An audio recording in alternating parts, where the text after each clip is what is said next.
Satu kesempatan yang berbahagia pada pagi hari ini ketika saya bisa bertemu dengan saudara-saudaraku, Bapak Ibu yang hadir di tempat ini. Kita percaya bahwa semua yang kita alami dalam satu minggu ini, terlebih pada pagi hari ini ketika kita bangun dari kita tidur, kita ingat bahwa semua kasih karunia Tuhan, kita hadir di tempat ini, itu semua biar kemuliaan nama Tuhan. Mari kita Bapak Ibu saudara-saudaraku, agar dengan sungguh-sungguh memuji memuliakan nama Tuhan, agar senantiasa kehadiran Tuhan nyata dalam hidup kita, agar kiranya Tuhan melawat acara kebaktian pada ini. Mari kita sembah Tuhan, kita datang ke Tuhan, kita tujukan hati kita hanya kepada Tuhan. Haleluya, haleluya, haleluya. Terima kasih buat kasih setiamu. Haleluya, kami puji karena Kau baik Tuhan. Kasih-Mu yang indah, kasih-Mu yang luar biasa. Haleluya, haleluya.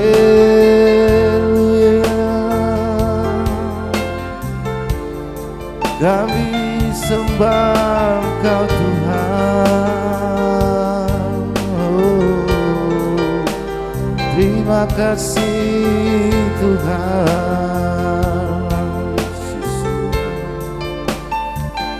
Terima kasih Yesus. Terima kasih buat kasih Tuhan, semuanya kasih yang terindah. Kasih Tuhan baik untuk kita, kasih-Nya yang terindah senantiasa yang terindah. Amin. Hati yang mulia hanya ku temukan di dalam-Mu, Yesusku. Pujian dari hatiku selalu di setiap waktu, waktuku, tiada pernah berhenti, dan berubah kasih-Ku. Kita akan pujian ini sekali lagi Bapak Ibu Saudara. Kasih yang terindah, hati yang mulia, hanya ku temukan di dalam-Mu, Yesusku. Hanya dalam-Mu Yesus. Pujian dari hatiku Selalu di setiap waktuku, setiap waktuku, tiada pernah berubah kasih-Ku. katakan karya terbesar. Haleluya, Karya terbesar dalam hidupku, pengorbananmu yang selamatkanku. Engkaulah harta yang tak ternilai yang ku miliki dan ku hargai. Yesus Engkau ku kagumi. Kita akan pujikan sekali. Mari Bapak Ibu kami undang bangkit berdiri. Kasih yang terindah,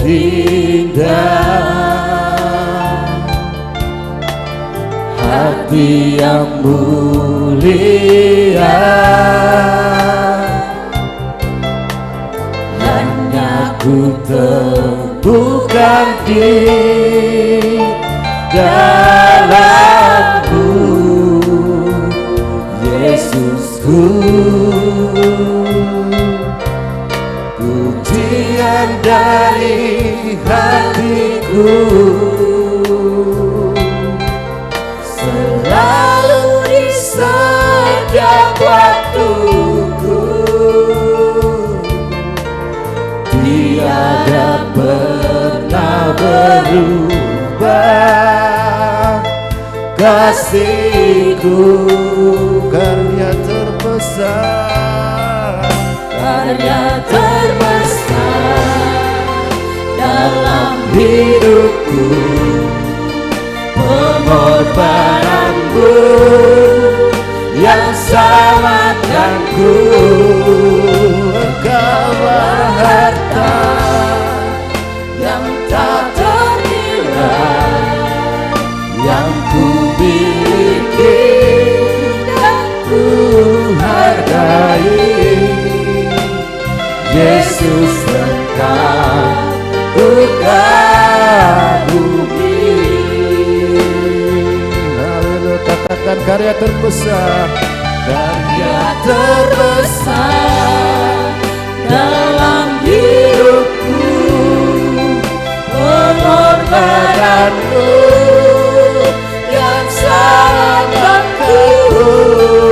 Engkaulah harta yang tak ternilai yang ku miliki dan ku hargai.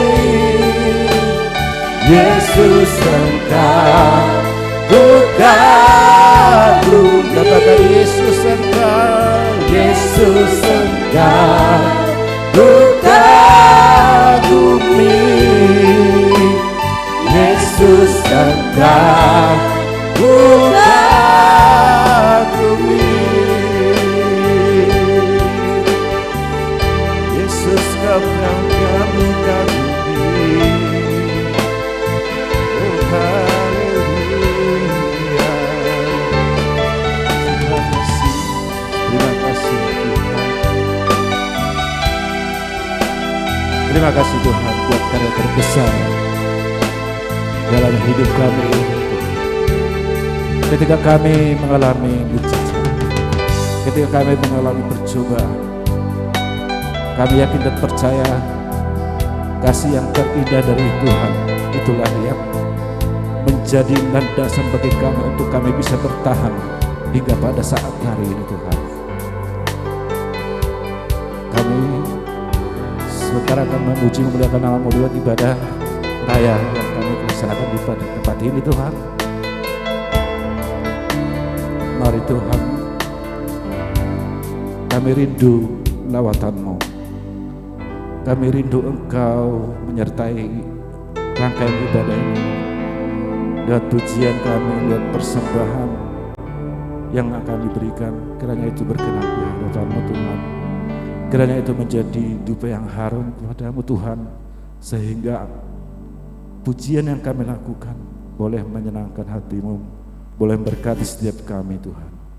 Saudara kami yang masih dalam perjalanan kami berdoa, kiranya Tuhan menyertai mereka sehingga tiba di tempat ini. Begitu juga dengan saudara kami yang tidak bisa hadir Tuhan. Engkau melawat mereka, Engkau mengetahui apa yang menjadi pergumulan mereka, dan kami yakin dan percaya Tuhan akan memberikan yang terbaik untuk semua kami, seperti Tuhan juga memberikan segalanya untuk kami yang hadir di sini ya Tuhan.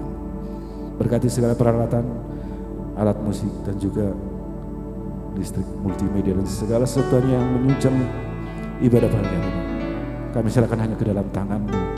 Kami serahkan biar Tuhan yang memberikan yang terbaik untuk menjadi acara ini bisa berjalan dengan baik ya Tuhan. Terpujilah nama-Mu ya Tuhan.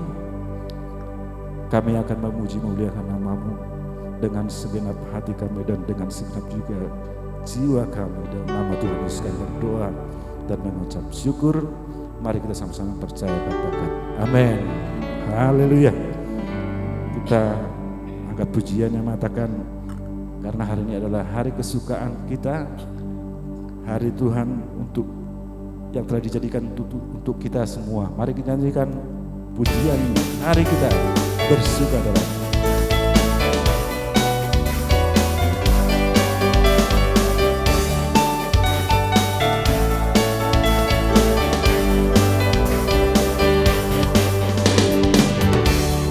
Hari ini, hari yang telah dijadikan Tuhan, mari kita bersuka. Hari ini, hari yang telah dijadikan Tuhan, mari kita bersuka. Dalam Tuhan bersuka, di dalam Tuhan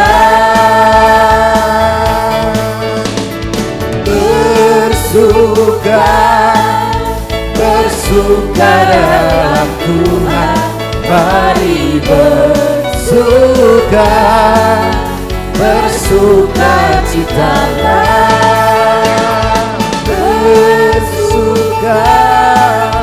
Bersuka dalam Tuhan, sarang bersuka, bersuka citalah.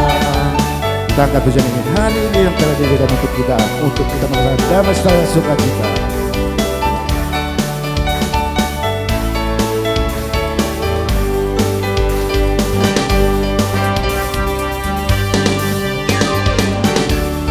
Hari ini, hari yang telah dijadikan Tuhan, mari kita bersuka.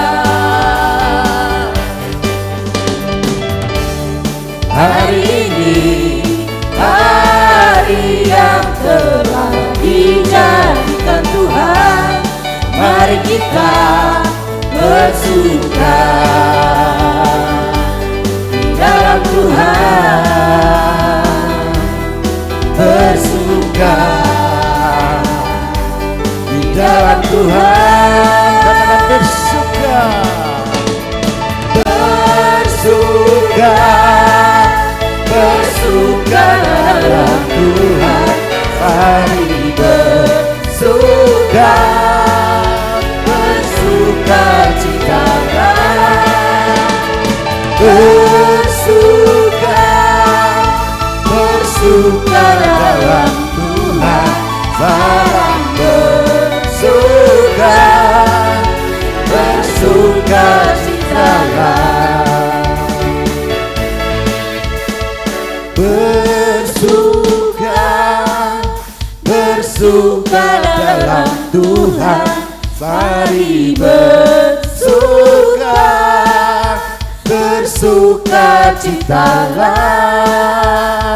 Bersuka, bersuka dalam Tuhan, barang bersuka, bersuka citalah. Bersuka, bersuka dalam Tuhan, bersuka, bersuka citalah. Bersuka, bersuka dalam Tuhan, bersuka, bersuka citalah. Sekarang bersuka, bersuka citalah. Sekarang bersuka, bersuka dalam. Haleluya. Ada sukacita Bapak Ibu saudara-saudaraku. Silakan Bapak Ibu untuk duduk kembali. Haleluya. Ketika Tuhan memberikan kesukaan bagi kita, karena kita senantiasa dilingkupinya dengan berkat yang luar biasa, dan ketika kita juga diberikan pencobaan, kita akan semakin merasakan bahwa memang hidup kita ini hanya milik Tuhan dan semua telah ditebus oleh Tuhan. Kita angkat pujian ini yang mengatakan bersih bataknya, lomo-lomo ma Tuhan, dalam bahasa Indonesia nanti suka-sukamu Tuhan. Haleluya. Kita akan bertampil.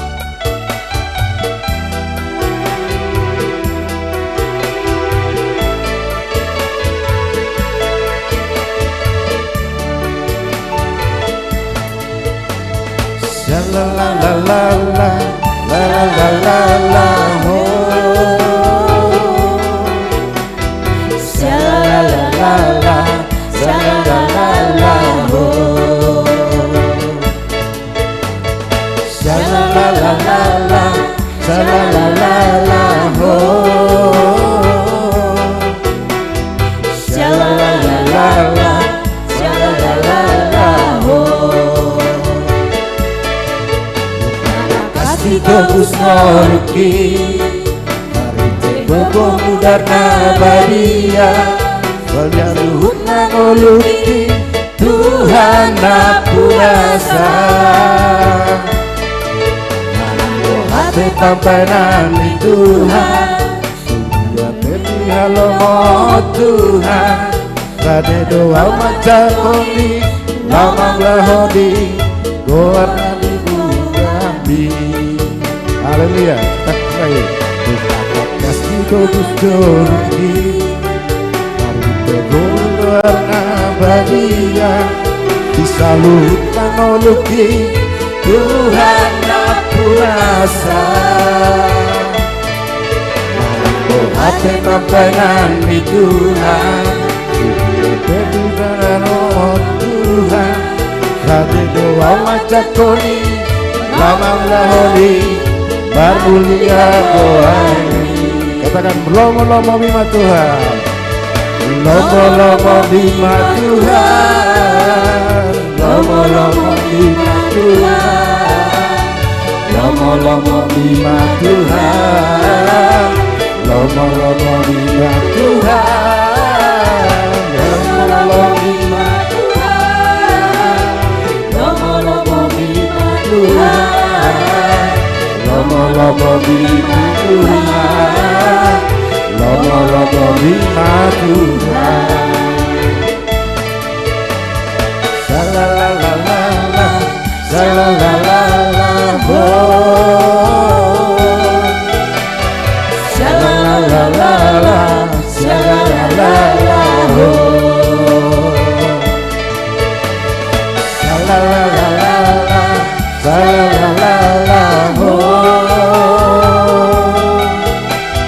Sa-la-la-la-la, sa-la-la-la-la, ho. Katakan sungguhlah hidupku.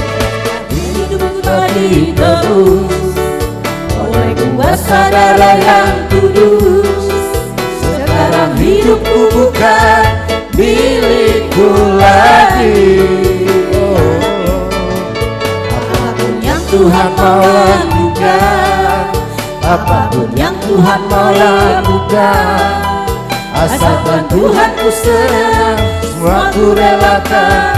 Namanya dimuliakan. Suka-sukamu Tuhan, suka-sukamu Tuhan, suka-sukamu Tuhan, suka-sukamu Tuhan, suka-sukamu Tuhan, suka-sukamu Tuhan, suka-sukamu Tuhan, suka-sukamu Tuhan, suka-sukamu Tuhan, suka-sukamu Tuhan, suka-sukamu Tuhan.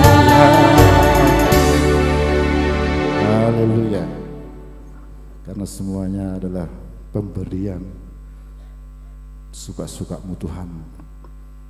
Apa yang kita sudah diberikan, Tuhan juga yang mengambil. Amin. Bapak Ibu Saudaraku, Tuhan yang memberi, Tuhan yang mengambil. Waktu selanjutnya kita akan melakukan persembahan syukur kita.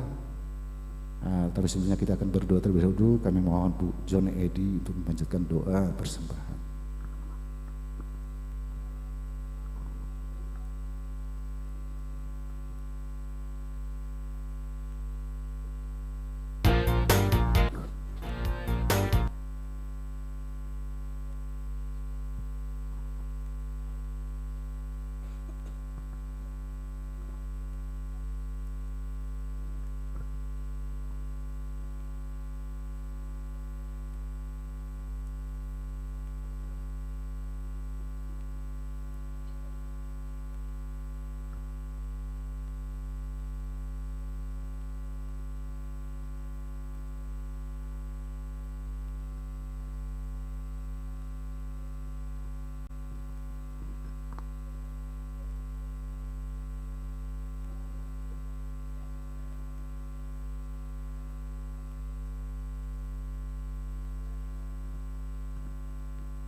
Selamat menabur untuk Tuhan. Tuhan Yesus memberkati.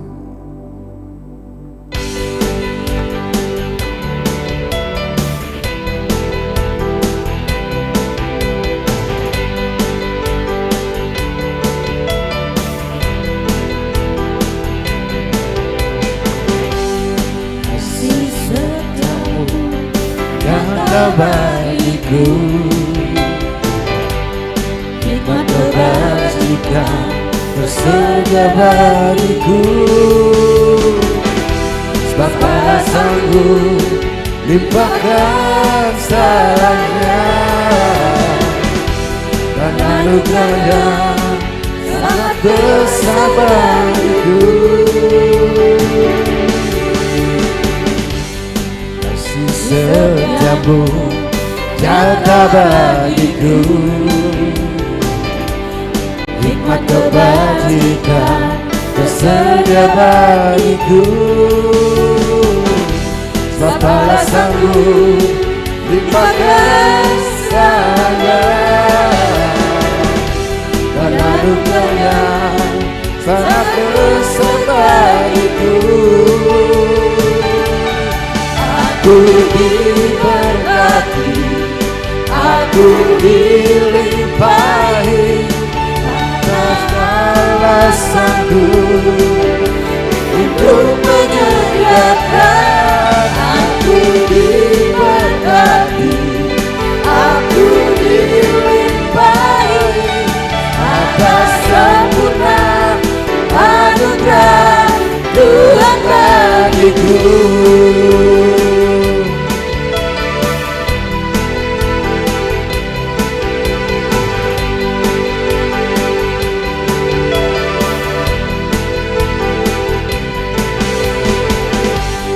Kasih setiamu nyata bagiku.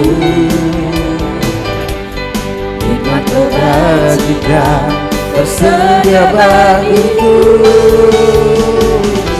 Sebab balasanmu lipat kasihnya dan anugerahnya sangat besar bagiku. Aku diberkati, aku dilimpahi atas balasanku untuk menyediakan. Aku diberkati, aku dilimpahi atas sempurna anugerah Tuhan bagiku. Mari Bapak Ibu kita berdiri. Berkati, aku dilimpahi karena alasanku untuk menyediakan. Aku diberkati, aku dilimpahi atas sempurna anugerah Tuhan bagiku. Atas sempurna anugerah Tuhan bagiku. Atas sempurna anugerah Tuhan bagiku.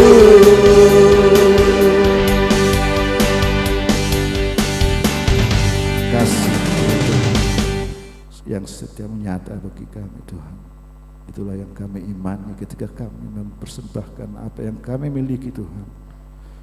Kami yakin dan percaya setiap kekurangan, setiap kelemahan kami Tuhan mengetahuinya Tuhan. Sebentar kami akan mendengarkan sabda firman-Mu. Kami kiranya memohon hadirat-Mu Tuhan agar nyata dalam hamba-Mu yang akan menyampaikan firman. Untuk kami boleh dikuatkan dalam memberikan firman. Biarkan hamba-Mu dengan berani menyatakan kebenaran itu Tuhan. Menegur kami Tuhan, sehingga kami boleh menjadi anak-anak-Mu yang menjadi kemuliaan nama-Mu Tuhan. Haleluya.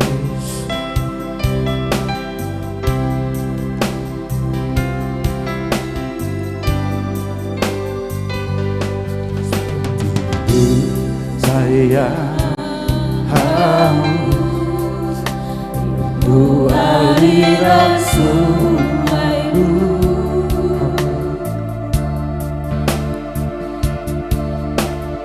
Hatiku tak tahan menunggu Bagaikan padang gersang,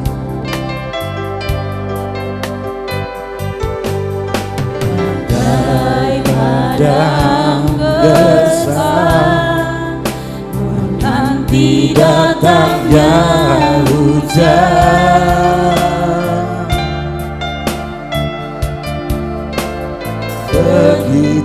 pun jiwaku Tuhan. Nyanyikan lagu musiknya dengan sepenuh hati, seperti ku sayang haus. Itulah ku sayang haus, rindu aliran sungaimu.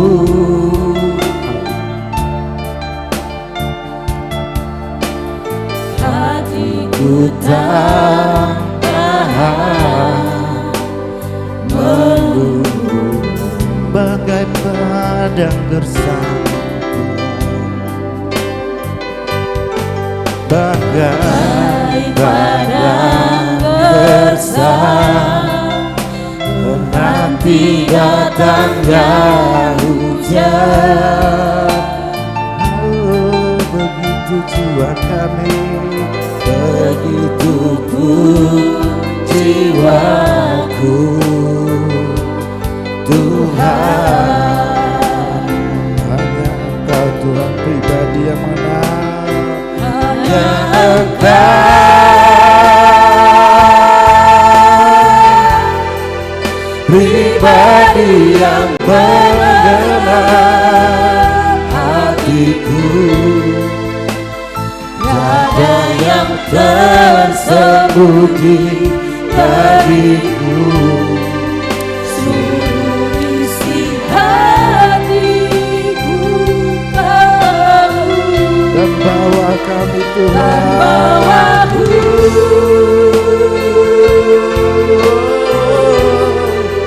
untuk lebih dekat lagi padamu. Tinggalkanlah indahnya betapa kasih-Mu. kita akan pujian ini sekarang dengan hati sungguh-sungguh penuh jiwa kita. Ku sayang haus, rindu aliran sungaimu.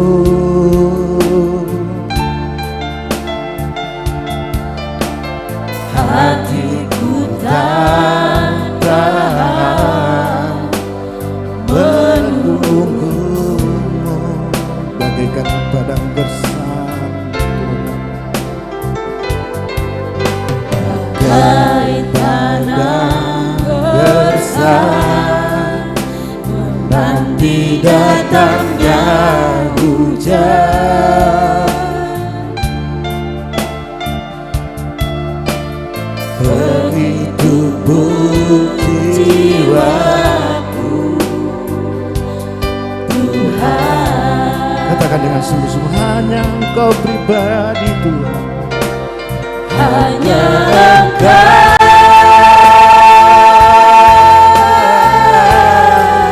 pribadi yang mengenal hatiku.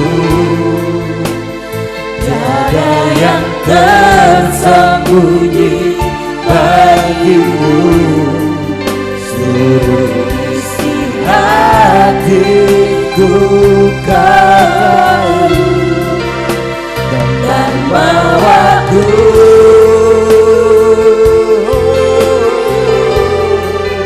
untuk lebih dekat lagi padamu. Tinggalkanlah indahnya betapa kasih-Mu. Katakan sekali lagi, hanya Engkau Tuhan. Hanya Engkau pribadi yang mengenal hatiku.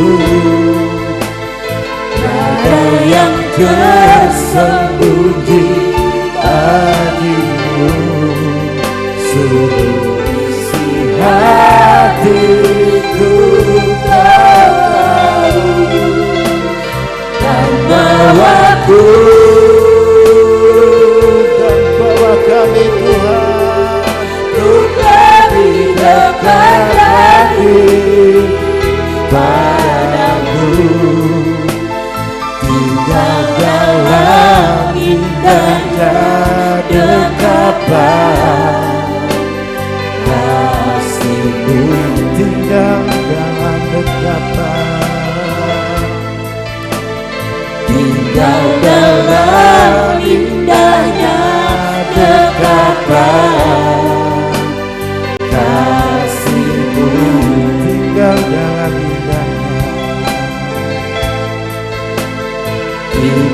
jalan indahnya dekapan kasih-Mu. Waktu selanjutnya kami serahkan kepada Bapak Gembala.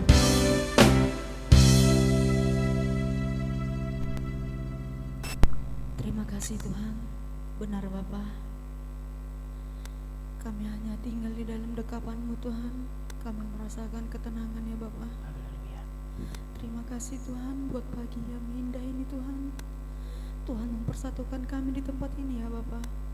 Terima kasih Tuhan, kami telah menaikkan puji-pujian kami ya Bapa. Biarlah kiranya puji-pujian tersebut Tuhan menyenangkan hati-Mu ya Bapa. Jauh dari kata keterbatasan Tuhan, kami hanya manusia biasa Tuhan. Saat ini Tuhan kami rindu Tuhan, Engkau berbicara Tuhan melalui hamba-Mu di tempat ini ya Bapa. Kami merindukan sabda kebenaran firman-Mu Tuhan yang siap menegur kami Tuhan. Firman-Mu Tuhan yang seperti pedang bermata dua Tuhan. Tuhan, ajar kami Tuhan untuk melakukan setiap kebenaran firman-Mu Bapa, agar kami Tuhan bisa menjadi contoh Tuhan, agar kami bisa menjadi berkat di tengah-tengah keluarga, di tengah-tengah masyarakat ya Bapa. Ampuni segala dosa-dosa kami Tuhan. Kami rindu Tuhan. Sediakan hati kami Tuhan untuk mendengarkan kebenaran firman-Mu Tuhan. Kami tahu Tuhan ada makhluk yang tidak menyukai kebenaran firman di tempat ini Tuhan. Oleh sebab itu kami tengking Tuhan di dalam nama Yesus Tuhan. Beliau tidak berkuasa di tempat ini Tuhan. Kebenaran firman-Mu Tuhan yang menguatkan di tempat ini Tuhan, yang menyenangkan hati kami Tuhan. Terima kasih Yesus, kami percaya Tuhan. Kami datang dan pulang bukan sama lagi Tuhan. Kami membawa sukacita berkat yang daripada Tuhan.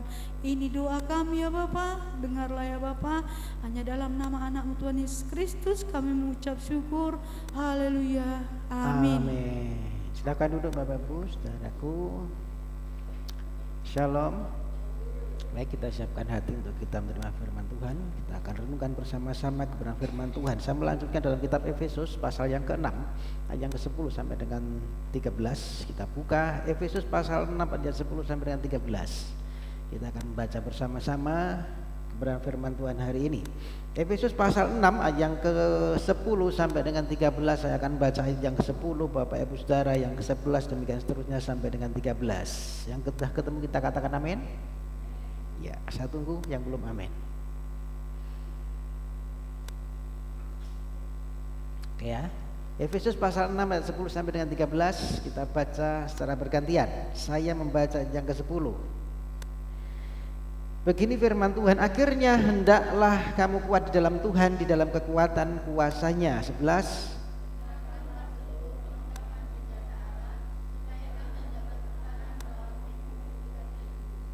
Karena perjuangan kita bukanlah melawan darah dan daging, tetapi melawan pemerintah-pemerintah, melawan penguasa-penguasa, melawan penghulu-penghulu dunia yang gelap ini, melawan roh-roh jahat di udara. 13. Sebab itu ambillah seluruh perlengkapan senjata Allah, supaya kamu dapat mengadakan perlawanan pada hari yang jahat itu, dan tetap berdiri sudah kamu menyelesaikan segala sesuatu. Amin. Yang berbahagia yang baca firman, merenungkan dalam hati dan melakukan dalam hidupnya sehari-hari. Amin. Baik Bapak Ibu Saudara, hari ini judul khotbah saya peperangan rohani. Saya pernah menyampaikan dalam Efesus pasal 6 ini ya, ayat 10 sampai dengan seterusnya. Namun demikian apa yang kita pelajari hari ini tentunya berbeda dari apa yang pernah saya sampaikan. Kita belajar tentang peperangan rohani ya. Saudara, ada sebelumnya saya mau menanyakan satu pertanyaan ya, buat kita semua. Menurut Bapak Ibu Saudara, setan itu atau iblis itu ada tidak? Yang ada angkat tangan. Oh, yang enggak angkat tangan enggak tahu. Saudara, sering muncul ada dua alasan. Biasanya ada yang mengatakan ada, begitu ya. Ada yang percaya dengan tegas bahwa setan itu nyata. Karena banyak cerita ya, mistis, cerita seram, bahkan di Indonesia Saudara difilmkan. Ya, ada suster ngesot, ada si manis jembatan Ancol ya kan, ada ya pokoknya Film-film horor ini menjadi sesuatu yang tren, siksa kubur kan. Kuntilanak gitu.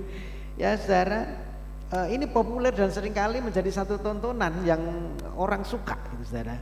Bicara santet, bicara kerasukan, bicara pelet dan sebagainya itu umum di negeri timur, di tempat kita saudara ya, pola pikir timur.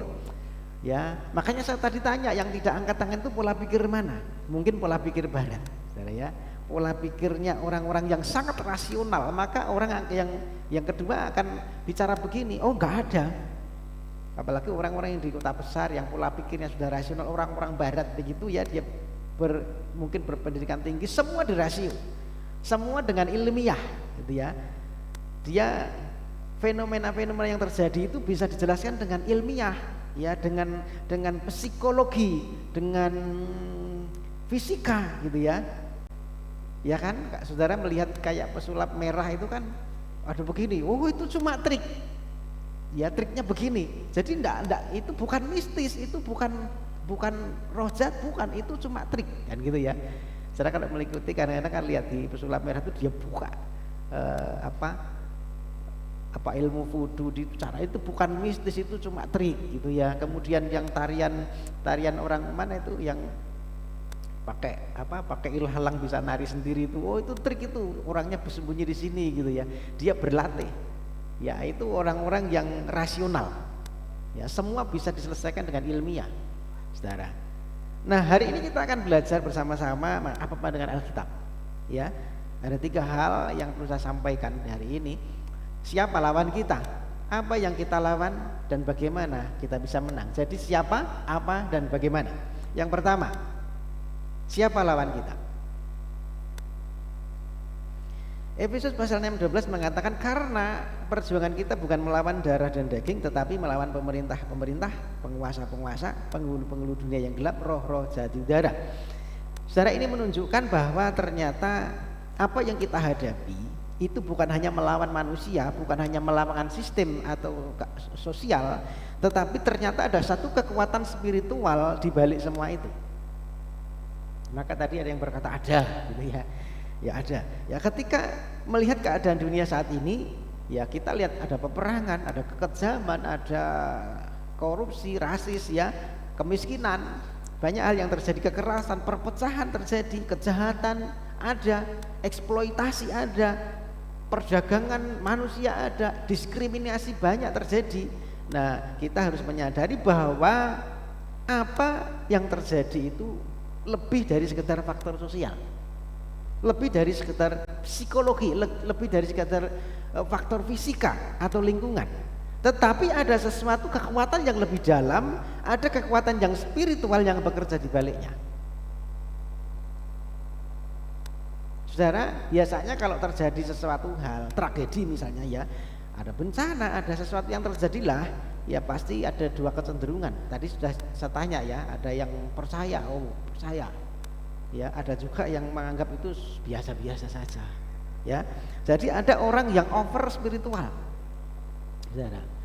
Maka ketika terjadi satu peristiwa, kemudian oh pasti di belakangnya ada kuasa jahat. Menganggap bahwa kejadian itu ada sesuatu yang mistis, sepertinya ada kekuatan jahat di belakangnya, ada kekuatan yang lain yang di belakangnya, sehingga kita akan berkata ketika terjadi sesuatu ini karena tidak ada sajennya, ya karena kurang sajen, ya kan, atau mungkin oh ini dukunnya kurang kuat, ya kalau misalnya terjadi sesuatu ada acara begitu ya, ada acara kemudian misalnya resepsi hujan deras, oh dukunnya kurang kuat, ya kan, semua pasti dikaitkan dengan sesuatu yang mistis, padahal ya jane musimnya musim hujan, ya kan, jane musim hujan, nah, memang itu pas Desember Januari ya kan musim hujan, tapi orang yang berpikir over, yang berpikir melebih-lebihkan secara spiritual, dia akan berkata iki dukunnya ora kuat, ya kan begitu. Nah ini pola pikir mistis, cenderung over, ya cenderung melebih-lebihkan. Semua pasti yang disalahkan roh jahat, semua yang disalahkan setan, ya kan. Sampai ban gembos yuk ditengking, Dalam nama Yesus, ban gembos ya kan. Ya ban gembos itu tinggal dipompa saudara ya. Artinya ini over. Ya sesuatu yang semua ini penyebabnya pasti roh jahat kan gitu ya. Nah saudara, nah kalau kita melebih-lebihkan seperti ini yang diuntungkan siapa? Setan. Senang saudara, aku ternyata ditakuti. Saudara, semua hal jadi takhayul akhirnya, dan ini bahaya buat iman kita saudara. Pandangan pertama, over spiritual, melebih-lebihkan. Ya, jadi menganggap bahwa kekuatan jahat itu punya power yang begitu luar biasa, sampai semua yang terjadi ini pasti kekuatan jahat kan gitu ya. Padahal kadang-kadang ya fenomena alam gitu saudara. Nah yang kedua ada yang saya menyebutnya under spiritual ya. Jadi segala sesuatu itu dijelaskan dengan ilmiah, segala sesuatu dijelaskan dengan pandangan secara umum, secara pengetahuan. Ya, semua bisa dijelaskan secara fisika, saudara ya. Misalnya ada terjadi kecelakaan, yang pandangan pertama itu karena roh jahat di situ minta tumbal. Tetapi orang yang berpikir rasional dia berkata itu pemerintah yang salah, jalannya elek ora didandani. Ya kan, ini rasio, ya berpikir rasional, ya pola pikir yang mengabaikan dimensi rohani, saudara. Jadi akan berpikir setan itu mitos, gak ada, itu cuma sesuatu dalam ilmu filsafat itu cuma dibuat, ya sesuatu yang diciptakan oleh manusia, oleh pikiran manusia sendiri, dan sebenarnya itu cuma mitos. Nah itu orang yang rasional, dia menganggap bahwa yang rohani itu tidak ada, ya, mengesampingkan yang rohani, mengabaikan dimensi yang rohani. Ya, akhirnya kan solusinya ya dia ideologi, dia belajar ilmu pengetahuan, semua bisa diselesaikan dengan ilmu pengetahuan menurut orang rasional begitu. Nah saudara, dua pemikiran ini kurang tepat semua. Ya kalau kita over spiritual salah juga, under spiritual tidak mempercayai hal-hal yang mistis juga salah juga, saudara. Jadi kalau kita melihat bahwa semua masalah hanya karena sistem, ya karena dunia tidak baik, maka ya pasti kalau diciptakan sistem yang baik, cara kerja yang baik, pasti semua beres. Tetapi kenyataannya kan ada kejahatan. Ya kenyataannya hal-hal yang jahat semakin mengerikan. Kalau semua bisa diselesaikan dengan sajen, dengan doa pelepasan, dengan minyak urapan, semua pasti baik. Tinggal kasih minyak urapan beres gitu ya. Tetapi ternyata saudara, meskipun kita sudah ya orang-orang kejawen kasih sajen, orang-orang yang rohani seperti kita doa pelepasan, minyak urapan, tetapi ternyata kebencian ada, kekerasan ada, ketidakadilan ada, korupsi masih. Ya artinya yang jadi akar masalahnya di mana? Ya kita mau ngomong itu salahnya iblis, salah juga. Kita ngomong masalah itu sistem juga enggak benar juga. Jadi masalahnya di mana akarnya? Alkitab mengajarkan bahwa asal usul kejahatan manusia itu dimulai dari pemberontakan. Ya kalau kita melihat di dalam Yesaya pasal 14, Yeskiel pasal 28, itu ada satu firman yang mengatakan bintang timur putra fajar itu jatuh. Ini bicara kejatuhan malaikat Lucifer. Ini asal usul kejahatan. Apa itu? Makhluk surgawi yang sombong, yang punya keinginan untuk menyamai Allah. Lalu akhirnya dia jatuh dalam dosa. Ini asal usulnya kejahatan. Jadi setan itu dari mana? Setan itu dari malaikat yang justru dipercaya Tuhan pada waktu itu sebagai pemimpin dari semua malaikat.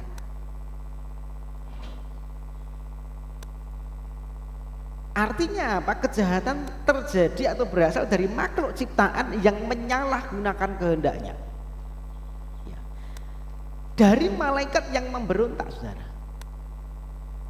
Nah saudara, kalau kita melihat zaman kejadian ketika Adam dan Hawa diciptakan, manusia ternyata jatuh dalam dosa juga karena pemberontakan, karena hatinya juga pengen menyamai Tuhan. Adam itu dan Hawa itu jatuh karena apa? Digoda oleh setan begini. Kalau kamu makan buah pengetahuan baik dan jahat, kamu akan sama seperti Allah. Kamu bisa melihat yang baik dan jahat. Kamu akhirnya akan sama seperti Tuhan. Ini yang menjadi motivasi di dalam hatinya. Aku bisa seperti Allah.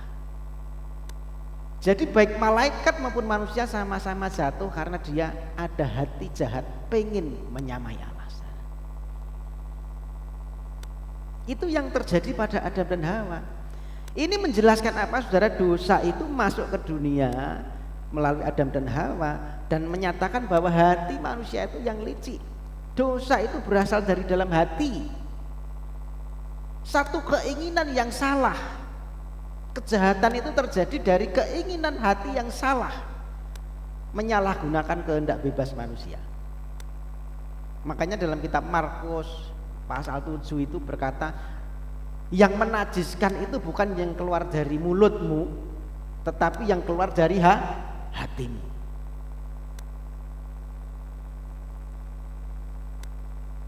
Kesimpulannya apa, saudara? Bahwa kejahatan, adanya peperangan, adanya kekerasan, adanya korupsi, adanya satu peristiwa yang tidak baik, itu lebih dari sekedar faktor sosial, bukan hanya juga karena roh jahat, tetapi ada kejahatan yang mengakar di dalam hati manusia. Dan kejahatan yang di dalam hati ini diperparah oleh kuasa jahat, saudara. Hati manusia rusak dan kuasa jahat memperparahnya. Artinya ini menjadi satu kombinasi dua hal yang menyebabkan semua peristiwa yang jelek tadi terjadi. Jadi kombinasi dua-duanya. Akar masalahnya adalah kombinasi hati jahat manusia dan juga kuasa jahat dari iblis. Ini jadi akar masalah. Wes atine jahat, iblis nambahi. Nah, iya kan? Ini akar masalahnya. Jadi saudara, kita sudah tahu siapa musuhnya, ya kan? Musuhnya yaitu diri sendiri, hati, dan juga iblis, kuasa jahat. Nah, pertanyaannya berikutnya adalah apa yang sebenarnya harus kita lawan, saudara? Kita sudah tahu musuhnya siapa? Hati yang jahat dan juga iblis yang memperparah. Ini musuhnya. Nah, yang kedua, apa yang kita lawan? Apakah kita lawan iblisnya atau kita lawan manusianya? Kan gitu. Efesus pasal 6 ayat 11, kenakanlah seluruh perlengkapan senjata Allah supaya kamu dapat bertahan melawan tipu muslihat iblis. Saudara, kata tipu muslihat dalam bahasa aslinya itu adalah metodia. Metode itu apa? Skema. Metode itu strategi. Jadi yang dilawan ini adalah tipu muslihatnya. Nanti saya jelaskan kenapa tipu muslihat. Sebenarnya iblis itu tidak bisa nyentuh kita, saudara. Iblis itu tidak bisa membuat kita berdosa secara langsung, tidak bisa. Nanti saya jelaskan nanti. Jadi yang menjadi lawan kita itu tipu muslihatnya, skemanya iblis atau strateginya iblis yang licik, itu yang harus kita lawan, saudara. Rancangannya yang tersembunyi itu yang harus kita ketahui, yang harus kita lawan. Bapak Ibu saudara, kalau kita melihat ayat selanjutnya, di dalam ayat selanjutnya setelah ini, ya disebutkan kata perjuangan. Perjuangan kita bukan melawan darah dan daging. Ya, kata perjuangan itu, saudara, Rasul Paulus pakai adalah satu menggambarkan sesuatu pergumulan. Ya. Bergulat dengan tangan kosong, artinya ya dengan tangan kosong.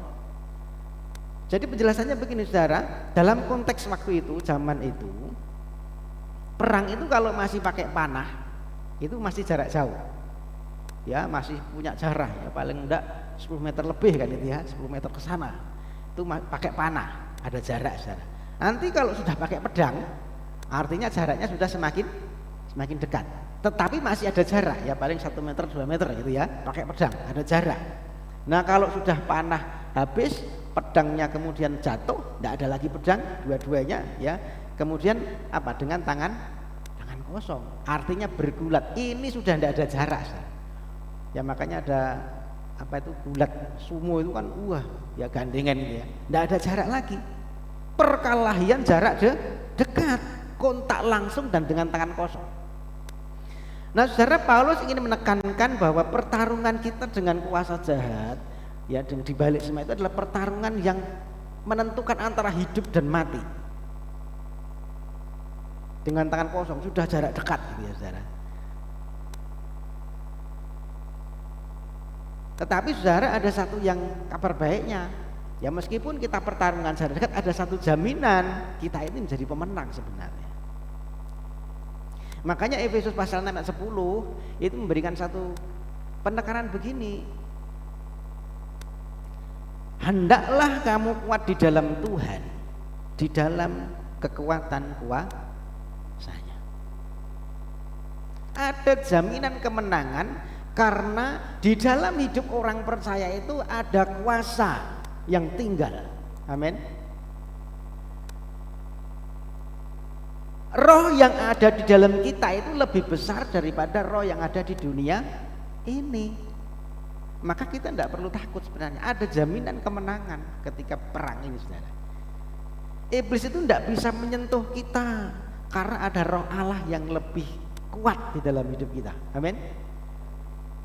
Maka ketika bangsa Israel diminta oleh si Balak supaya Belia menyerapah, mengutuk, ya kan? Apa yang dikatakan? Apa yang diberkati Tuhan tidak pernah bisa dicabut. Kutuk tidak akan mempan kepada Israel, kepada Yakub, tidak bisa. Karena ada roh Tuhan yang lebih besar dalam hidup kita. Nah, iblis itu tidak bisa membuat kita berdosa secara langsung, saudara. Tidak bisa. Tetapi yang dia bisa memainkan kecenderungan dosa yang sudah ada di dalam hati kita. Makanya tadi yang kita waspadai, tipu muslihatnya. Iblis itu jago untuk nipu, jago untuk mengelabui, jago untuk membuat strategi. Meskipun dia tidak bisa nyentuh kita, tapi dia pakai sesuatu yang tersembunyi yang sudah mengakar di hati kita. Dosa yang sudah ada di hati kita. Iblis pakai apa? Keinginan kita. Iblis pakai obsesi kita untuk membutakan pikiran kita, sehingga akhirnya kita keluar dari jalurnya Tuhan. Maka hati-hati dengan keinginan kita, saudara. Hati-hati dengan obsesi dalam diri kita yang punya potensi membawa kita keluar dari kehendaknya Tuhan. Ini yang nanti dipakai oleh iblis untuk menipu kita. Yakobus pasal yang ke-1 ayat ke-14 mengatakan demikian. Tetapi tiap-tiap orang dicobai oleh siapa? Keinginannya sendiri, karena ia diseret dan dipikat olehnya. Jadi saudara, yang menyebabkan itu bukan iblisnya memberikan sesuatu kepada kita, sebenarnya adalah keinginan kita sendiri, obsesi kita sendiri. Obsesi ini yang akhirnya nanti dimainkan oleh iblis, saudara, dengan tipu muslihatnya. Saudara, saya menggambarkan seperti piano. Saudara, ya mungkin yang tidak punya piano belum ngerti, saya kasih tahu. Ya piano yang piano begini ya, yang piano bukan yang elektrik begini. Kalau piano ini dibuka kemudian di dekatnya ada orang yang nyanyi. Ada orang yang nyanyi, dia nyanyikan sesuatu, sementara orang ini menyanyi dan nadanya sama dengan tutsnya piano, senarnya yang ada di dalam ini, maka senar pianonya akan bergetar dan dia akan berbunyi dengan sendirinya. Ini bukan mistis, tetapi dalam pelajaran fisika ya, resonansi, frekuensinya sama, garputala ya. Kalau dipukul sana frekuensinya sama, getar sama, meskipun ada jarak. Jadi kalau ada orang nyanyi frekuensinya sama, dia getar. Mana yang nadanya sama, dia akan bergetar sendiri. Nah, secara yang mungkin yang lebih mudah begini, saudara. Saya pakai wireless ya, pakai wireless tidak ada kabel, saya tidak ada kabel sana. Ini mainnya pakai frekuensi. Kalau frekuensinya sama, dia bisa nyambung. Kalau frekuensinya diubah, tidak akan bisa, saudara. Demikian pula keinginan-keinginan kita itu ibarat satu alat yang ada di hati kita. Ya. Alat yang punya frekuensi tertentu di hati kita. Iblis tidak perlu nyentuh. Tetapi iblis akan menyanyikan sesuatu, menggoda kita dengan tipu muslihatnya, dengan nyanyian-nyanyian yang sama dengan frekuensi di hati kita. Bisa paham? Jadi tidak perlu nyentuh, saudara. Tidak perlu nyentuh untuk membuat kita berdosa, tidak perlu. Maka ini Yakobus, tiap-tiap orang itu dicobai oleh keinginannya sendiri sebenarnya. Iblis hanya menyanyikan apa yang sama dengan ada di hati kita. Kalau kita memiliki kerinduan tertentu di hati kita, dia akan menggunakan obsesi ini untuk menjatuhkan kita dalam dosa. Maka akarnya tadi hati, ya, dosa yang sudah mengakar di hati. Ya, karena kejatuhan manusia, saudara. Kalau obsesinya ini kekayaan, ya maka iblis akan pakai gunakan iming-iming kekayaan. Dia hanya menyanyikan frekuensi tentang kekayaan, saudara. Kamu kan pengen kaya, toh? Tuh lihatan itu orang kaya, enak hidupnya, semua bisa. Iblis menyanyikan begini, akhirnya hati kita bergetar. Iya bener, nek kaya iki, nek sugih iki apa-apa iso. Kemudian iblis kejar kekayaan itu supaya kamu dihargai, gitu ya. Akhirnya kekejar, halalkan segala cara, ndak apa-apa, korupsi rapopo, yang penting kamu bisa kaya. Nah, iblis cuma menggetarkan frekuensi di hati kita, menyanyikan sesuatu yang sama dengan apa yang kita pikirkan di hati kita. Sehingga kita akan melupakan Tuhan. Tidak apa-apa korupsi, tidak apa-apa mencuri, tidak apa-apa rampok, tidak apa-apa menipu, tidak apa-apa golek pesugihan. Yang penting sugih. Ya. Kalau ini sudah frekuensinya sama, kemudian kita menanggapi, masuk, saudara. Ini tipu muslihatnya. Dia tidak nyentuh karena roh yang ada dalam kita itu sebenarnya lebih besar. Dia hanya memainkan obsesi yang ada di hati kita. Kalau obsesinya tahta atau jabatan, ya akhirnya dia menyanyikan frekuensi tentang jabatan. Enak nek di jabatan gue, nek di kekayaan apa, Anda punya jabatan, kamu bisa menguasai segala sesuatu, ya bisa kontrol segala sesuatu karena kamu punya jabatan. Tuh lihatan itu penguasa itu enak hidupnya tuh. Akhirnya kalau kita tertarik dengan frekuensi yang sama ini, ya akhirnya kita akan saling menjatuhkan, wis ra peduli dulure, ya kan? Saling meskipun persaudaraan, tidak peduli saudara. Demi jabatan, demi tahta, bahkan mungkin demi demi kekayaan tadi, saudara. Kalau yang obsesinya mungkin tentang harta, tahta, ada wanita, ya kan? Ya. Kalau obsesinya tentang ini, ya iblis pakai di situ.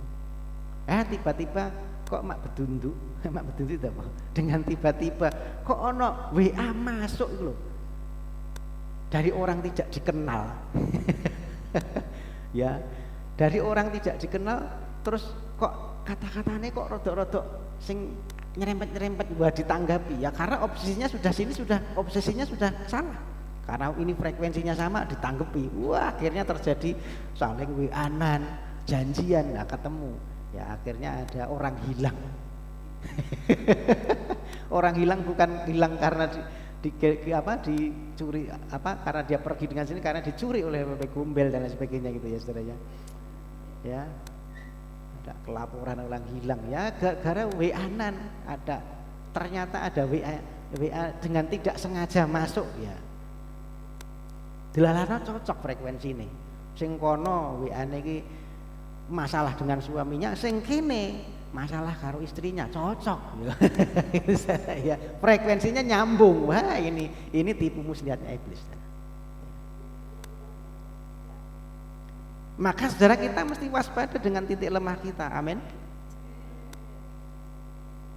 Jadi jangan membuat kita yang membuat kita jatuh itu adalah obsesi kita sendiri yang dibuai dengan tindakan.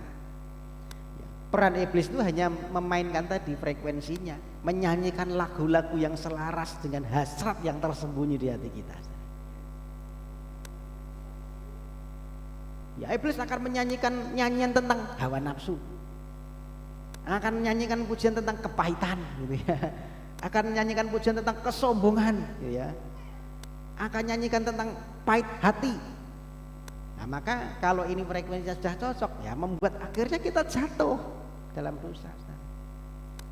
Maka peperangan rohani yang sesungguhnya itu perjuangan kita bukan melawan yang lain, tetapi melawan diri kita sendiri dan juga kuasa jahat yang menggunakan tipu muslihatnya. Kuasa jahat yang memainkan frekuensi ini untuk membuai obsesi kita itu dilakukan dalam perbuatan.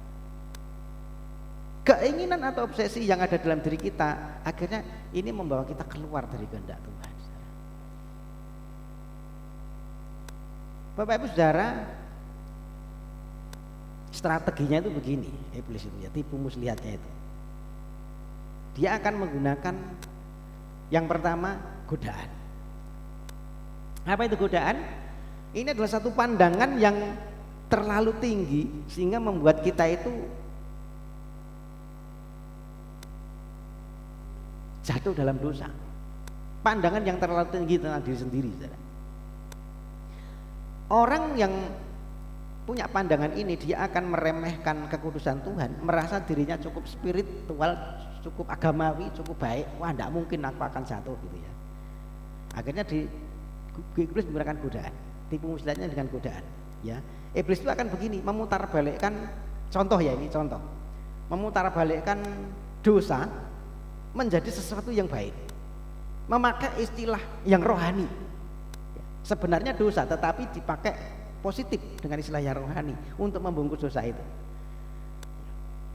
Misalnya ya, kita itu misalnya orangnya kikir atau pelit. Iblis pakai begini, "Wih, orang, loh, kamu tuh enggak pelit, kamu itu hemat." Positif ya, baik ya kan. Kamu itu berjaksana, kamu itu hemat, kamu tuh enggak kikir. Sudah benar yang kamu lakukan itu karena kamu hemat. Ya, tapi sebenarnya dia orang yang pelit. Ya, iblis membungkus begini, saudara, menggunakan sesuatu, memutarbalikkan dosa. Ya, kamu tuh sebenarnya berintegritas kok, bukan marah, bukan pemarah. Kamu tuh jaga integritas, orangnya kamu tuh tegas, sudah bagus yang kamu lakukan itu. Ya, tetapi sebenarnya dia pemarah saja nih, gitu, saudara ya. Tapi iblis akan pakai begini, kata-kata yang positif. Ya. Iblis juga biasanya menunjukkan dosa yang dilakukan oleh pemimpin rohani. Ya, tuh deloken ya kae pendeta gedhe wae dosa jatuh. Lah kek kowe jemaat rapopo, ora masalah gitu. Dosa ora masalah, wong sing pendeta wae dosa kok ya. Ya saudara, iblis pakai begini godaannya. Itu tipu muslihat, saudara ya. Ada lagi gimana? Jadi menerapkan belas kasihan yang berlebihan. Ya, sehingga menganggap enteng dosa. Tuhan pasti nanti mengampuni gitu ya. Makanya sekarang ada aliran hipergrace. Ya kan? Kasih karunia yang berlebihan. Rapopo sekarang kamu dosa terus, lakukan dosa, nanti kamu minta ampun sama Tuhan. Tuhan kan pengampun. Tidak mungkin kamu akan dihukum karena Tuhan itu penyayang. Tuhan itu penuh belas kasihan. Nah, maka lahirlah ajaran hipergrace sekarang. Yang penting kamu bertobat nanti. Sekarang dosa aja. Ya, jadi begitu, saudara. Atau membandingkan kejahatan kita dengan yang lain. Kamu jahatnya kan cuma sedikit. Lihat itu jahatnya begitu aja enggak apa-apa. Ya. Atau juga membandingkan dosa kita dengan kebaikan kita. Ya, misalnya, ya kita baik di satu sisi tetapi jahat di satu sisi. Kita jahat mungkin suka marah sama orang jahatnya, tetapi di sisi lain pengasih sama istrinya, sayang sama anaknya gitu ya.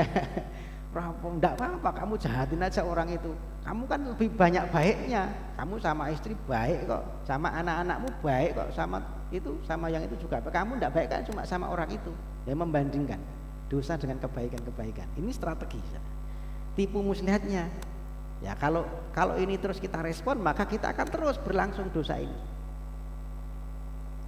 Nah saudara, banyak hal, banyak contoh sebenarnya. Jadi caranya apa? Strategi dengan godaan. Yang kedua dengan tuduhan, dengan menuduh. Iblis ini nek ora jongkrokno narik. Betul ya? Kalau ndak dijongkrok nih nang jurang, ya ditarik, ya diiming-imingi kan gitu. Ya. Jadi ada godaan, ada tuduhan. Pandangan terlalu rendah akan diri sendiri sehingga membuat kita putus asa, membuat kita merasa tidak punya harapan, ya. Membuat kita meragukan kasih Tuhan karena kita terlalu fokus dengan kelemahan-kelemahan kita, dengan dosa-dosa masa lalu kita. Ya, iblis terus membuat kita terus fokus kepada dosa, kepada penderitaan, padahal sebenarnya saudara, dosa itu sudah ditanggung Tuhan di kayu salib. Itu sudah selesai sebenarnya. Kutuk itu sudah selesai, sudah ditanggung Tuhan di kayu salib. Itu caranya dengan tujuan melebih-lebihkan kita kepada kejatuhan kita.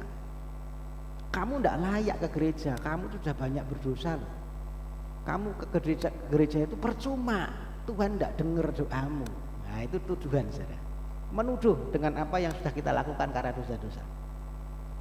Sehingga kita terjebak terus di situ. Nyesel gitu ya. Nyesel akhirnya jadi tuduhan oleh iblis. Gak layak kamu. Kamu sudah menghancurkan rumah tangganya orang, kamu sudah menghancurkan masa depannya orang, misalnya gitu ya. Dituduh terus. Akhirnya kita konsentrasinya ke situ. Lupa bahwa Kristus sebenarnya sudah menebus kita. Semua sudah selesai saudara di kayu salib sebenarnya. Nah kalau kita terus dituduh ini, kita tidak bisa maju di dalam Tuhan. Lanjut ya, sebentar lagi. Yang terakhir ini, bagaimana bisa menang? Ini yang yang penting ya. Bagaimana kita bisa menang? Saudara, kita harus, kalau kita sudah melihat tadi yang atas-atasnya, maka bagaimana kita bisa menang? Kita harus menyadari skemanya iblis atau tipu muslihatnya iblis. Ya, kita harus mengetahui strateginya apa sih? Kenali itu. Karena itu yang seringkali dimainkan oleh iblis untuk menggoda kita. Sadari senar hati atau kecenderungan dosa kita yang paling bisa digetarkan oleh iblis itu apa? Iblis akan terus mempelajari ini saudara, dan dia tahu di mana celah kita, dia ngerti saudara. Masalahnya kan kita ngerti apa enggak? Atau kita sebenarnya ngerti tetapi justru deket-deket main-main di sana, merasa diri kita kuat dan kita bisa kontrol. Akhirnya jatuh saudara. Iblis mungkin berkata begini, enggak apa-apa, lihat aja sebentar. Ya misalnya kita lihat HP, lihat aja sebentar, ya kan? Eman-eman itu kan bagus. Misalnya ada gambarnya orang yang aneh gitu ya saudara ya, yang minim pakaiannya begitu, wah kan seret gitu di HP, wah eman-eman. Nggak apa-apa, buka aja sebentar, nanti dihapus gitu. Ya akhirnya kalau ini kita toleransi, lama-lama ini menggetarkan frekuensi di dalam hidup, di hati kita, ya kita bisa jatuh di situ. Akhirnya obsesi kita dibuahi saudara, oleh perbuatan. Saudara, ada satu teman dulu di Surabaya, ya, pelayanan luar biasa dipakai Tuhan saudara. Dia bisa memenangkan orang-orang di nightclub, bisa memenangkan orang-orang yang di dunia malam pokoknya ya. Luar biasa dipakai Tuhan. Tetapi saudara, akhirnya dia kebablasan. Setiap hari, setiap malam perginya ke nightclub, ke diskotek saudara. Ya akhirnya di situ mulai make. Karena di situ kan banyak orang pakai sabu, orang pakai minuman keras gitu. Akhirnya dia mau coba, nah, dengan alasan apa? Penginjilan. Aku mau memenangkan orang di situ, mau penginjilan. Akhirnya bukan penginjilan, dia yang diinjili. Jatuh, cerai dengan istrinya, hidupnya jadi tidak karuan akhirnya sekarang saudara. Karena apa? Ini main-main. Ya, dia sudah ngerti. Iblis itu memainkan di situ senar hatinya, obsesinya dia. Ya, kalau dia tidak kuat, dia tidak, ya akhirnya jatuhnya juga di situ. Ini tipu muslihat saudara. Nah, kita harus kenali ini. Kelemahan kita itu di mana? Kalau sama seperti Yusuf ya, Yusuf itu tahu dia, makanya dia lari ketika digoda oleh Potifar, oleh tante Potifar, ya kan? Dia lari, cepat-cepat lari keluar, meskipun konsekuensinya dia harus dipenjara, difitnah, saudara. Tapi tidak apa-apa, dia ngerti apa yang dia kerjakan. Ya, kita harus menyadari skemanya, tipu muslihatnya iblis itu di mana. Yang kedua, kita harus waspada perubahan strategi. Jadi musuh kita itu strateginya bukan di situ aja, saudara. Dia kalau ini tidak berhasil, dia pakai yang ini. Dia berhasil pakai yang ini. Ya, maka waspadai strateginya. Taktiknya gagal, dia beralih kepada yang lain. Ya mungkin saudara kita sudah kuat di bidang, kalau masalah wanita, no problem Pak. Tidak masalah, saya kuat saya Pak. Tapi kalau masalah uang gimana? Ya kan? Kalau masalah harga diri bagaimana? Iblis akan pakai yang lain, perubahan strateginya. Ya kita perlu waspada ini, saudara. Kalau masalah uang enggak, saya sudah enggak masalah Pak uang itu. Bukan masalah, no problem. Masalah wanita no problem. Tetapi begitu disentuh harga dirinya, langsung keluar taringnya.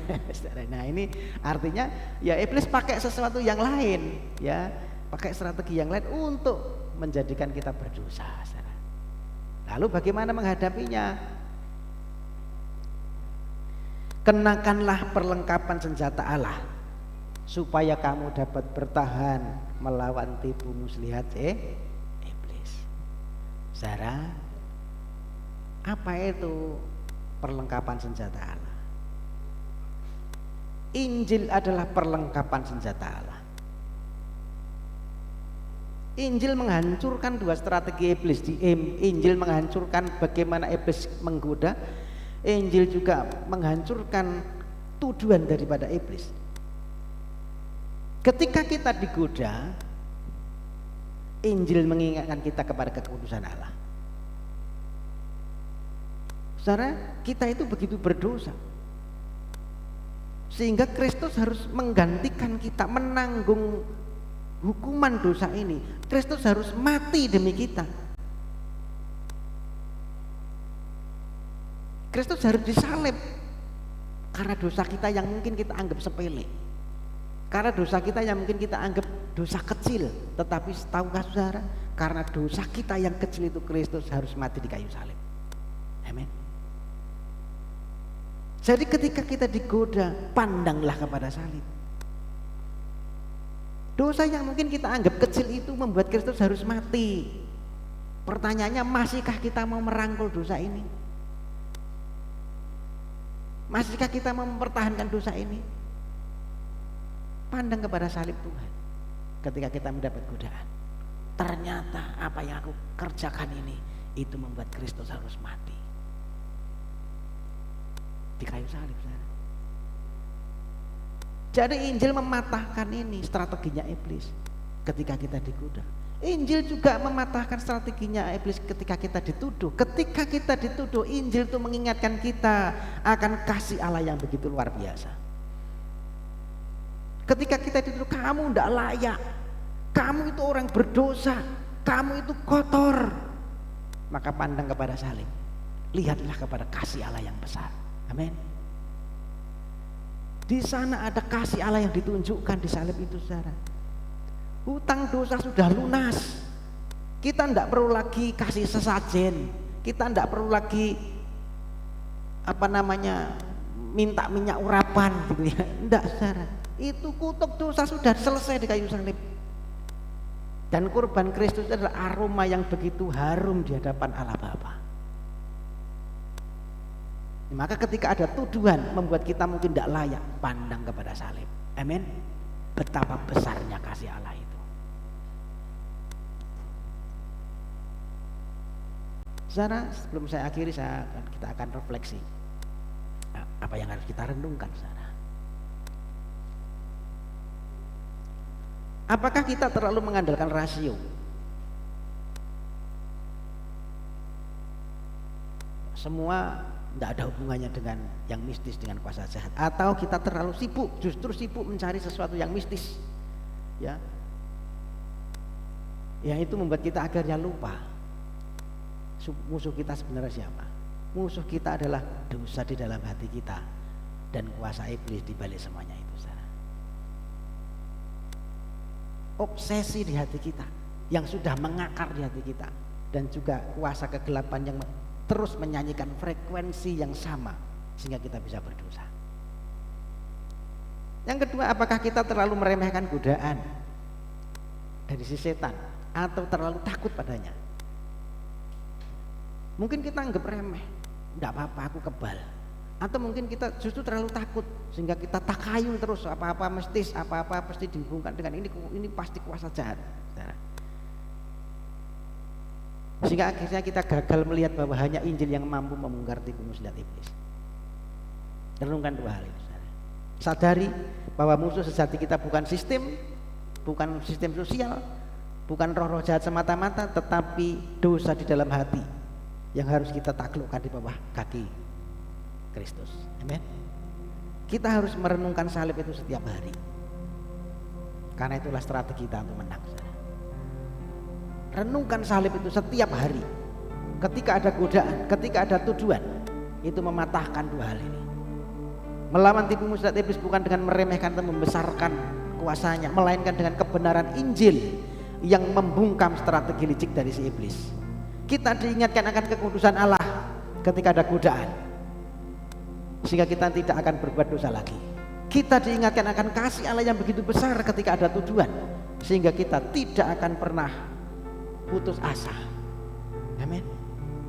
Tuhan Yesus memberkati. Kita akan nyanyikan satu pujian, Ku Pandang Kemuliaan.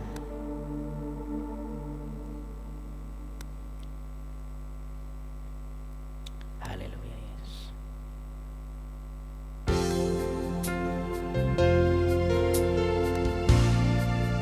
Kita akan belajar bersama lagu ini.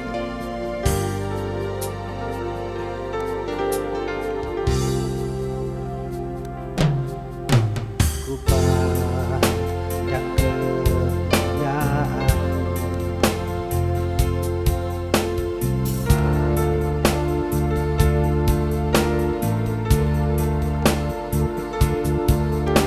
Kaulah pemilik hidupku, Yesus Kristus Tuhan. Sujud di depan tahtamu, sujud di depan tahtamu, taklukkan seluruh hidupku, taklukkan seluruh hidupku. Dalam tanganmu penebus, dalam tanganmu penebus, Yesus Kristus Tuhan.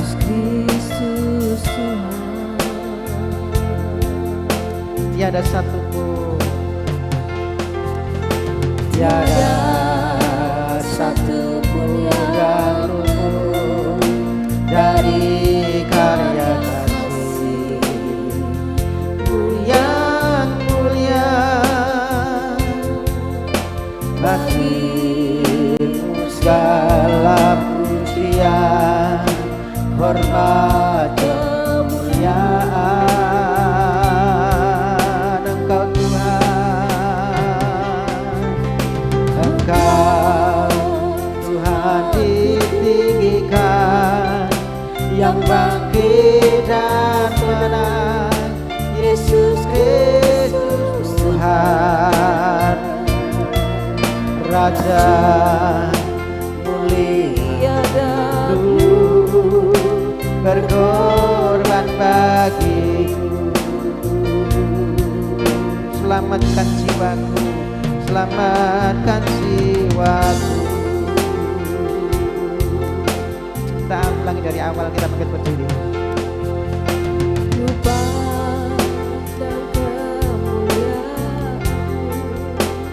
Imam besar Maha Agung, Imam besar Maha Agung. Kaulah pemilik hidupku, Kaulah pemilik hidupku, Yesus Kristus Tuhan. Sujud di depan tahtamu, sujud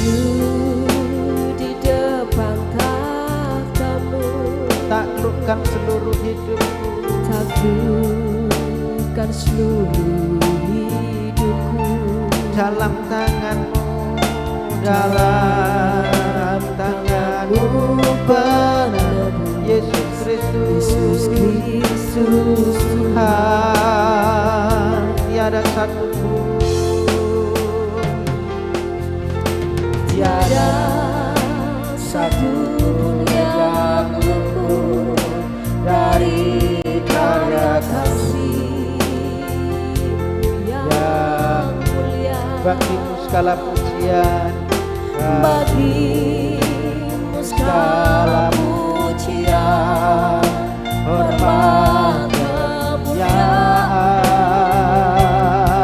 Engkau kutinggikan, Engkau Tuhan kutinggikan, yang bangkit dan menang, Yesus Kristus Tuhan, Raja mulia dan luhur, Raja mulia dan luhur, berkorban bagiku.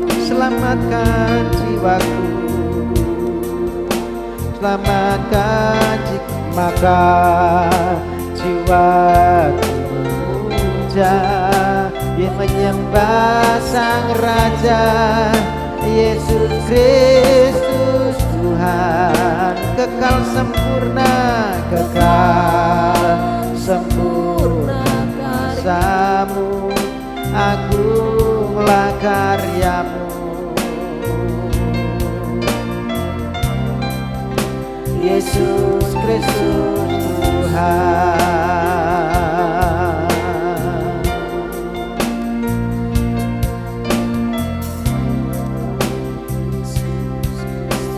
Engkaulah Yesus Kristus Tuhan kami. Jiwa kami memuja menyembah Engkau Sang Raja. Dan pagi hari ini kami mau sujud di depan tahta-Mu Tuhan, menaklukkan, menyerahkan seluruh hidup kami kepada Tuhan. Kami memandang pada kemuliaan salib itu, karena sesungguhnya salib itu yang bisa mematahkan setiap panah api jahat, setiap siasat dari kuasa-kuasa jahat, setiap godaan, setiap tipuan yang dilancarkan oleh kuasa-kuasa jahat. Melalui karya salib-Mu Tuhan, semua sudah diselesaikan. Maka biarlah kami hanya memandang kepada Engkau saja. Kami merenungkan salib itu setiap hari, sehingga kami tampil sebagai orang-orang yang menang atas peperangan rohani. Terima kasih buat firman-Mu, meteraikan firman ini di hati kami, menjadi kekuatan iman kami untuk terus kami bertumbuh di dalam Tuhan, makin dewasa di dalam Tuhan, makin serupa segambar dengan Tuhan. Berkati setiap umat-Mu yang sudah datang pagi hari ini. Setiap pujian, pengagungan dan penyembahan kami boleh menyenangkan hati Tuhan. Setiap korban syukur kami yang sudah kami berikan kepada Tuhan menjadi korban syukur yang berbau harum di hadapan Tuhan.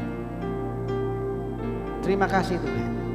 Berkati setiap kami yang susah dihiburkan, yang lemah dikuatkan, yang sakit disembuhkan Tuhan. Jamah dengan kuasa-Mu, yang di dalam pemulihan Tuhan pulihkan dengan sempurna.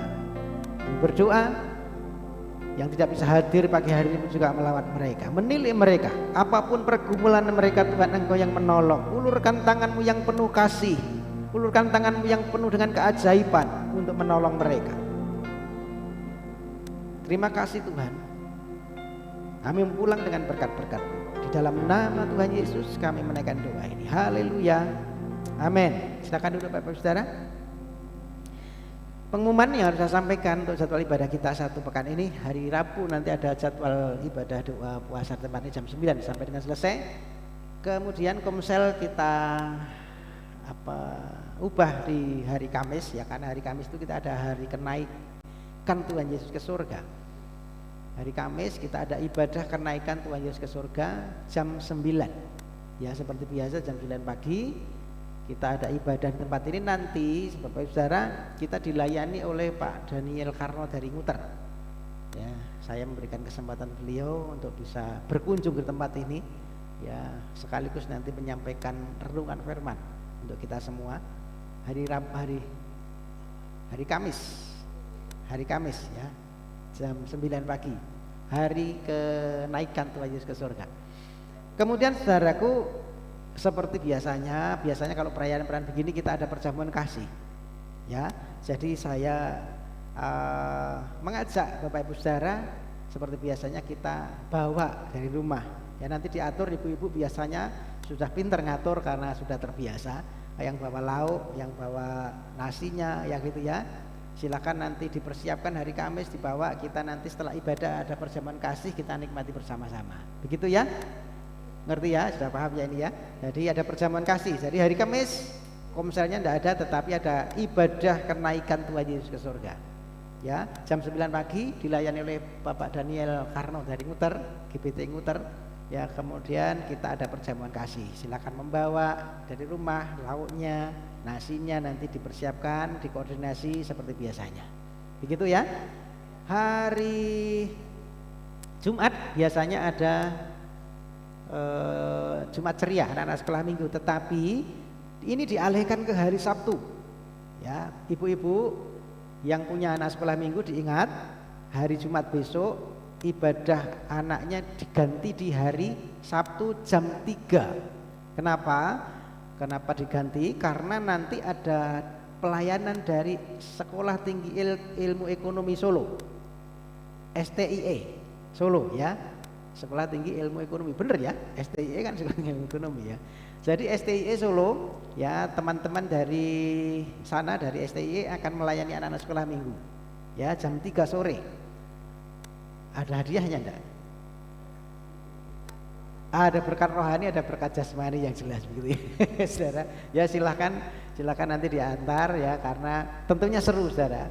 Ya, karena kita kasih kesempatan teman-teman kita yang dari kampus supaya juga ya, ikut terjun dalam pelayanan, mereka punya pengalaman dalam pelayanan juga.